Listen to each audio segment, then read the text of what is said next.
Henry McVey joins us, KKR's balance sheet CIO, exclusively on set to discuss.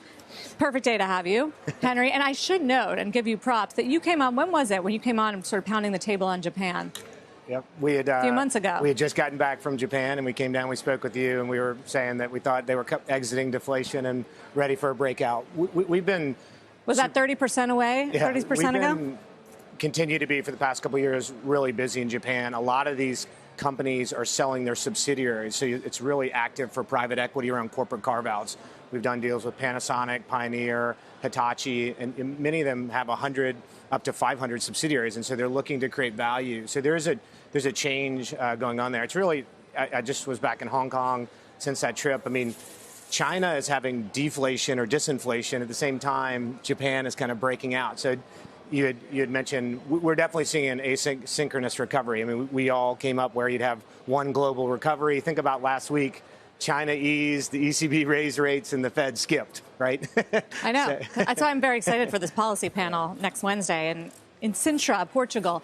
But, Henry, you say that the U.S. is looking up, which is obviously the market is telling us that. Yeah. You think people were just too negative? I think this recovery has been doubted the whole time, right? You've got labor issues, you've got monetary policy issues, geopolitics. This year we're using almost 2% growth for U.S. GDP. I think next year, though, there will be more of a slowdown. But what's different is unemployment's going to stay lower this cycle.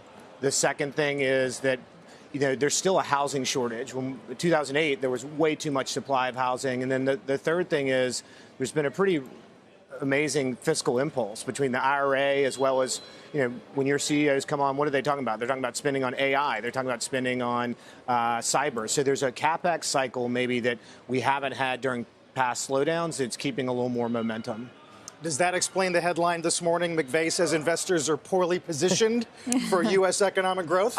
Look, I've been doing this for some time. I mean, people coming into this month were really negative. I mean, S&P shorts were at a 30-year high coming into June. So, we're up 5% this month, and we're up 14% for the year. I think we muddle through. I would say on a tactical basis, I continue to pound the table that what we're seeing, if everybody's worried about tightening monetary policy, that has to be a good time to be a lender. You can't have it both ways. Like, if conditions are tightening around from the banks and from the Fed, then being a lender is a great place to be. But I do think equities perform. I think Japan's going to continue to break out. Small cap, the market's telling you that the breadth is expanding. So you're getting a catch up there. But where we're most busy right now today is around things on private credit, asset-based finance, and then infrastructure. Most institutional investors are underweight infrastructure when data, if you believe in AI, data centers are a backdoor play on that. Transportation's growing globally. So there are things to do.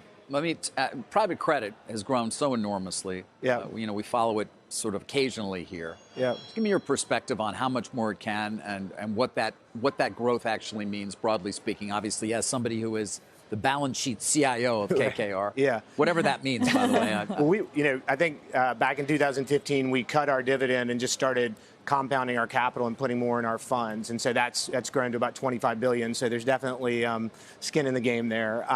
I would say what's happened over the years as the banks, my background took Goldman public, DLJ. I mean, those leverage models in the investment banks have actually come way down. And so you've needed an alternative source.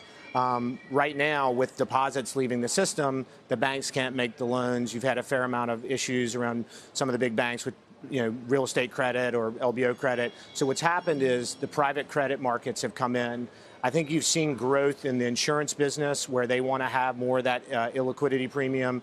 And then ultimately, it's actually gone all the way into individual investors, but they're not doing it in a levered model. So I think when you just buy these things to hold them for life, and floating, the yield can be sometimes double digits. Right now, unlevered private credit is double digit. Yeah. So it depends. Like the whole point of our note is just keep it simple. There's going to be a time where we want to get way out on the risk spectrum, but you can make double-digit returns in private credit and other areas without making a huge amount of risk. But it's providing a good, I think, balance to the market between banks when they pull back.